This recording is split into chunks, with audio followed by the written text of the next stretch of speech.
Hi ನಮಸ್ತೆ ಎಲ್ರಿಗೂ, welcome to Rouse. ನಾನಿವತ್ತು ಮೊಸರು ಚಟ್ನಿ ಅಂತ ಹೇಳೋಣ. ನೋಡಿ, ಅದನ್ನು ಮಾಡೋಣ. ಯಾವ ಥರ ಮಾಡೋದು ಅಂತ ತೋರಿಸ್ಕೊಡ್ತೀನಿ ನೋಡಿ. ತುಂಬ ಈಸಿ.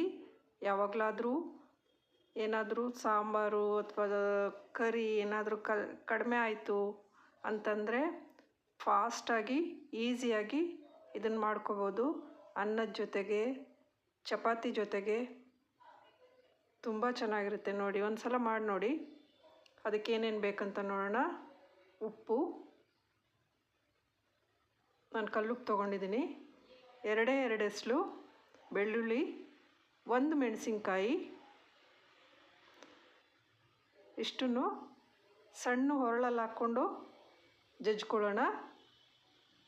ನಾನು ಮಾಡ್ತಿರೋದು 1 ಕಪ್ ಮೊಸರಿಗೆ. ಇದು ಒಬ್ರಿಗೆ ಸಾಕಾಗುತ್ತೆ.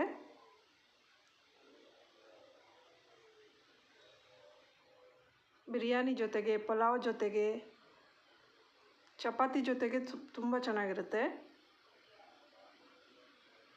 ಕೊತ್ತಂಬರಿ ಸೊಪ್ಪು ಒಂದು ಸ್ವಲ್ಪ. ಇಷ್ಟೇ, ಜಾಸ್ತಿ ಏನೂ ಇಲ್ಲ ಇಂಗ್ರೀಡಿಯೆಂಟ್ಸು. ಇದನ್ನು ಅಷ್ಟೇ ಜಜ್ಕೊಳ್ಳೋಣ ಚೆನ್ನಾಗಿ. ತುಂಬ ಫೈನ್ ಪೇಸ್ಟ್ ಏನು ಆಗೋದು ಬೇಡ. ಮೆಣಸಿನ್ಕಾಯಿ ಎಲ್ಲ ಚೆನ್ನಾಗಿ ಸ್ವಲ್ಪ ಜಜ್ಕೊಂಡ್ರೆ ಸಾಕು. ಮೆಣಸಿನ್ಕಾಯಿ, ಬೆಳ್ಳುಳ್ಳಿ. ಇವಾಗ ಇದನ್ನಿವಾಗ ಮೊಸರಲ್ಲಿ ಮಿಕ್ಸ್ ಮಾಡೋಣ.